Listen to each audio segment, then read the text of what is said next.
गरीब आदमी को कर्ज की जरूरत पड़ गई, 1000 दिनार चाहिए।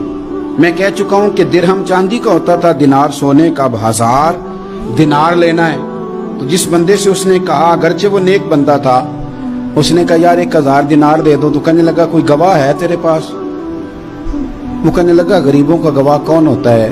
हाँ एक गवाह है। कहा कौन? का मेरा रब, वो तेरे और मेरे बीच गवाह है। उसने कहा कोई कफील, अगर तू पैसे ना दे सके तो वो बाद में दे दे, या तुझे कुछ हो जाए तो वो दे दे। उसने कहा कफील भी मेरा अल्लाह ही है। मेरे पास अगर है तो रब करीम का नाम है, अगर एतमाद कर सकता है तो कर ले। बंदा नेक था, उसने कहा रब के नाम पे, रब की किफालत पे, अल्लाह को गवाह बना के मैं तैयार हूं तुझे 1000 देने को। उसने 1000 दिनार दे दिया। वक्त वापसी का तय हो गया।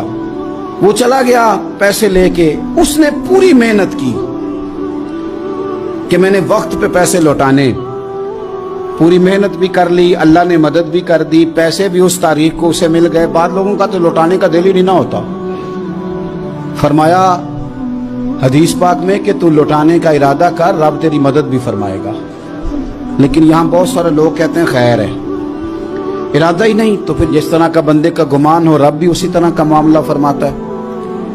उसने पैसे जमा भी कर लिए और वापस देने को तैयार भी हो गया, लेकिन रास्ता बहरी जहाज का था, कश्ती का था, दरिया के रास्ते वापस आना था। अब वो जब आ गया दरिया के किनारे तो बड़ी कोशिश की, पर वहां उसे कोई कश्ती नहीं मिली। वक्त पे पैसे लौटाने हैं, सफर करना है, अब सवारी मुयस्सर नहीं है। सोच सोच के परेशान था कि मैंने तो अल्लाह के नाम पे लिए।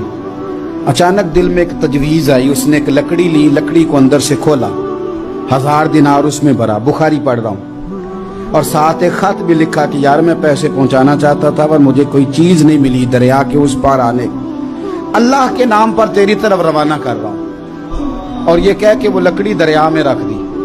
वो लकड़ी डूब गई है, वापस आ गया। वो जिसने पैसे लेने थे वो ऐन मुकर्ररा वक्त पर दरिया किनारे आया। सुबह से सरे शाम तक उसने इंतजार किया। दिल ढलने लगा तो दिल में ख्याल आ गया कि यार नहीं, उसने देने ही नहीं, झूठा वादा कर गया, पहुंचा ही नहीं वक्त पे। अब जब वापस लौटने लगा तो अचानक दरिया में एक लकड़ी तैरती हुई दिखाई दी।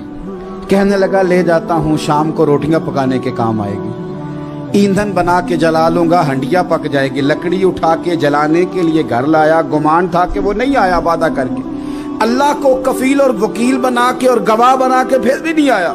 लकड़ी लेके घर गया, बुखारी है, और जब उसको चीरा ना कि मैं इसकी आग जलाऊंगा, खोला तो अंदर से 1000 दिनार भी निकल आया, खत भी निकल आया। अब जरा समझना, उसके दिल में बात किसने डाली कि तू लकड़ी में पैसे डाल दे? अल्लाह ने। उस बंदे को मुकर्ररा वक्त पे किनारे भेजा किसने? लकड़ी सिर्फ उसी के हाथ आई तो ये बंदोबस्त किया किसने? अल्लाह ने। घर जाके चीरी तो पैसे बाहिफाजत उस तक पहुंचाए किसने? तो फिर हमें भी तवज्जो अल्लाह की जानिब भी करनी चाहिए। हमारे पे दिल की तवज्जो रब की तरफ ही होनी चाहिए ना। हमें इधर उधर जाने की, देखने की, बंदों पर गौर करने की जरूरत क्या है? वो पैसे पहुंच गए, ये वहां अपनी जगह पे परेशान था। इसने 1000 दिनार और जमा किया। फिर दोबारा एक दिन दरिया किनारे आया, कश्ती मिल गई, बैठ के अपने उस भाई के पास आया। कहने लगा देखना मुझ पर बदगुमान ना होना, पैसे उस तारीख को भी जमा कर लिए थे, दरिया पे आया था पर कश्ती नहीं मिली थी। फिर मैंने ना लकड़ी में डाल के, खत डाल के तेरी तरफ भेज भी दिए थे, लेकिन आज मैं फिर लेके आ गया हूं। वो कहने लगा खुश हो जा, जिस रब को तूने मेरा और अपना गवाह बनाया था उस रब ने मेरे तक पहुंचा भी दिए हैं। जब लोग अल्लाह को गवाह बनाते हैं, रब की जानिब अपनी तवज्जो करते हैं, अपनी चाहतों, ख्वाहिशात और अपनी सारी चिट्ठियां अपने रब करीम की रहमत की तरफ रवाना करते हैं, फिर अल्लाह अपने बंदों को मायूस नहीं करता, अल्लाह अपने बंदों को नवाज देता है।